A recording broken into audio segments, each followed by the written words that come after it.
తెలంగాణ ఉద్యమంలో అమరులు అవుతున్న యువకుల బాధను నివారించి తెలంగాణ ఇచ్చిన సోనియా గాంధీ కాంగ్రెస్ పార్టీలో చేరానని అనివార్య కారణాల వల్ల మళ్లీ వెనక్కి వచ్చినందుకు మందమరి నియోజకవర్గ ప్రజలకు నల్లాల ఓదేలు క్షమాపణలు కోరారు.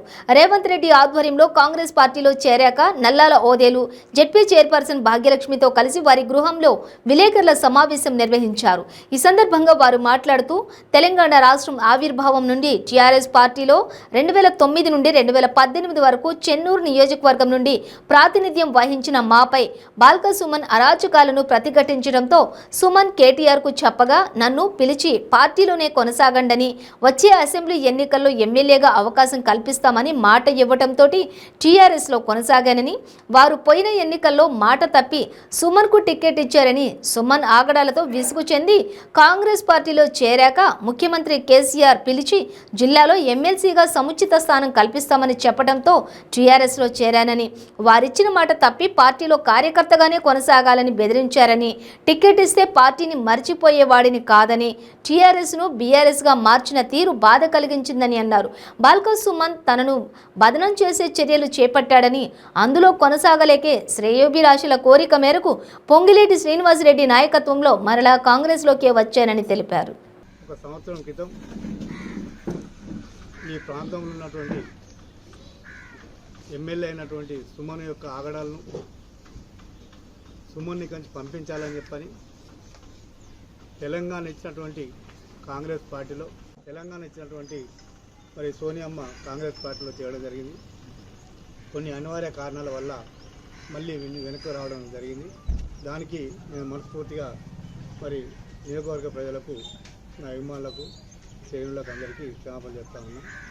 ఇప్పుడు మళ్ళీ మరి ఈ తెలంగాణ రాష్ట్రంలో ఉన్నటువంటి చెన్నూరు నియోజకవర్గం ఇలా ఒక రజాకార్ చేతిలో వెళ్ళడం జరిగింది. మనం మొన్ననే విమోచన దినం జరుపుకోవడం జరిగింది. 1948లో విముక్తి రావడం జరిగింది. తెలంగాణ ప్రాంతానికి విముక్తి రావడం జరిగింది. ఇలా ఈ చెన్నూరు నియోజకవర్గం కూడా ఒక నైజాం పాలనలో ఉన్నట్టుగా, ఒక రజాకార్ పాలన ఉన్నట్టుగా కనబడతా ఉన్నది.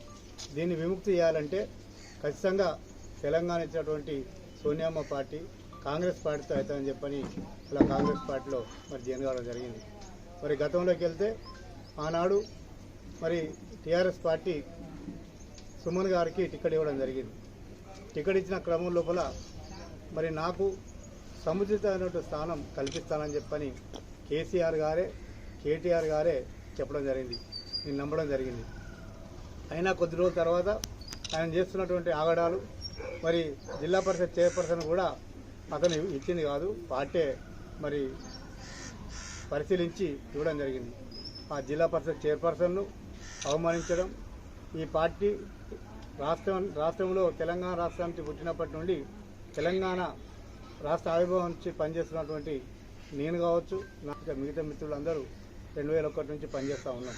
పనిచేస్తున్న క్రమం లోపల ఉద్యమకారులకు మరి అవకాశం ఇవ్వకుండా ఇదే సుమన్ గారు, ఎమ్మెల్యే అయినటువంటి సుమన్ గారు మరి తన పోకడలు, తన అరాచకాలు నెలకొక్కసారి వచ్చి మరి ఇష్టం వచ్చిన రీతిలో ప్రజలపై ప్రతిఘటన చేయడం జరుగుతూ ఉన్నది.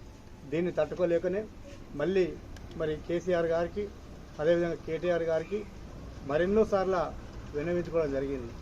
విన్నవించుకున్న క్రమం లోపల మరి ఆనాడు నేను కాంగ్రెస్లో పోయినప్పుడు కేటీఆర్ గారు పిలిపించుకొని స్వయంగా వారు చెప్పినటువంటి మాటలు ఇలా చెన్నూరు నియోజకవర్గం కంప్లీట్గా మరి సుమన్కు వ్యతిరేకంగా ఉన్నది.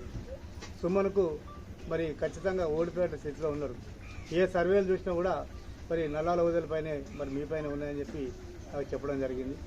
చెప్పి ఖచ్చితంగా మీరు మళ్ళీ పార్టీలోనే ఉండండి, కొనసాగండి, మీకు ఎమ్మెల్యే పదవి ఇస్తానని చెప్పి చెప్పడం జరిగింది. ఎమ్మెల్యే పదవి ఇస్తానని చెప్పిన తర్వాత నేను మళ్ళీ ప్రజలకు సేవ చేసే అవకాశం రావడం నా అదృష్టంగా భావిస్తాను అనుకొని నేను మళ్ళీ గెయిన్ కావడం జరిగింది, తిరిగి రావడం జరిగింది. అది నా పొరపాటుగా ఇలా గుర్తిస్తాను. ఆ పొరపాటును గుర్తించి ప్రజలకు క్షమాపణ చెప్తా ఉన్నాను. ఆ క్రమం లోపలనే మరి మొన్న మన కేసీఆర్ గారు, ముఖ్యమంత్రి గారు స్థానిక అంటే ఎవరైతే ఎమ్మెల్యేలు ఉన్నారో వారికే, సిట్టింగ్ వాళ్ళకే ప్రకటించడం జరిగింది. ఆ ప్రకటించే క్రమం లోపల నేను మనస్తాపానికి గురై మరి ఇంట్లోనే ఉండడం జరిగింది. ఏ ప్రోగ్రాం పిలిచినప్పుడు కూడా నేను పోలేని పరిస్థితి రావడం జరిగింది. ఆ సందర్భంగా మా ఇంటికి రెండు సార్లు ఇంటికి వచ్చి నీకు ఎమ్మెల్సీ పదవి ఇప్పిస్తా అన్న, నువ్వు బాధపడకు, ఖచ్చితంగా ఇప్పిస్తా అని చెప్పింది. అయినా 3-4 రోజులు ఓపిక పెట్టినాం. తర్వాత మళ్ళీ ఒకరోజు ఇంటికి వచ్చి నీకు ఎమ్మెల్సీ పదవి ఇచ్చేది లేదు, ఏ పదవి ఇచ్చే లేదు, నువ్వు మామూలు కార్యకర్తగా ఉండాలని చెప్పి అంటే బెదిరింపు ధోరణిలో మాట్లాడడం జరిగింది. నేను అప్పుడే డిసైడ్ చేసుకున్నా. మళ్ళీ ఈ క్రమం లోపలనే ఈ మధ్య కాలం లోపలనే రాహుల్ గాంధీ గారు వరంగల్ డిక్లరేషన్ కావచ్చు, అదేవిధంగా ఈ మధ్య కాలంలో కాంగ్రెస్పై పెరుగుతున్నటువంటి ఆదరణ కావచ్చు, అదే క్రమం లోపల నా మిత్రులు శ్రేయోభిలాషులు చాలామంది కూడా ఇలా కాంగ్రెస్లోకి పోతే బాగుంటుంది, ఎందుకంటే ఈ రజాకార్ పాలనను అంతమొందించాలంటే ఖచ్చితంగా నల్లాల ఓదలతోటి సాధ్యమవుతుంది. నల్లాల ఓదలు ఎమ్మెల్యేగా ఉన్నప్పుడు మరి సుమారు 1500 బోర్లు వేయించడం జరిగింది. నల్లాల ఓదలు ఎమ్మెల్యేగా ఉన్నప్పుడు అందరికీ అందుబాటులో ఉండడం జరిగింది. నల్లాల ఓదలు 10 ఏళ్ళుగా ఎమ్మెల్యే ఉన్నా కూడా అదే మరి పెంకుటిళ్ళు రేకుల ఇంట్లోనే ఉండడం జరిగింది. కానీ ఇవాళ మన సుమన్ ఎక్కడున్నాడో మీకు అందరికీ తెలుసు. పక్కనే మరి పెద్ద బిల్డింగ్ కట్టుకొని మరి నేను స్థానికుని అనేటువంటి బిల్డింగులు ఇవ్వడం జరుగుతుంది. ఇవన్నిటిని దృష్టిలో పెట్టుకొని తిరిగి మళ్ళా ఖచ్చితంగా ఆ రజాకారుని ఓడగొట్టాలి, ఈ ప్రాంతాన్ని విముక్తి చేయాలి, ఈ ప్రాంతంలో తిరిగి శాంతి భద్రతలు తీసుకురావాలి అనేటువంటి గొప్ప సంకల్పంతో మరి నేను పోవడం జరిగింది. మరి ప్రత్యేకంగా నన్ను మరి రేవంత్ రెడ్డి గారు, పొంగులేటి మరి శ్రీనివాస్ రెడ్డి గారు నన్ను పిలిపించుకొని మరి నా మీద సర్వే కూడా చేయించడం జరిగింది.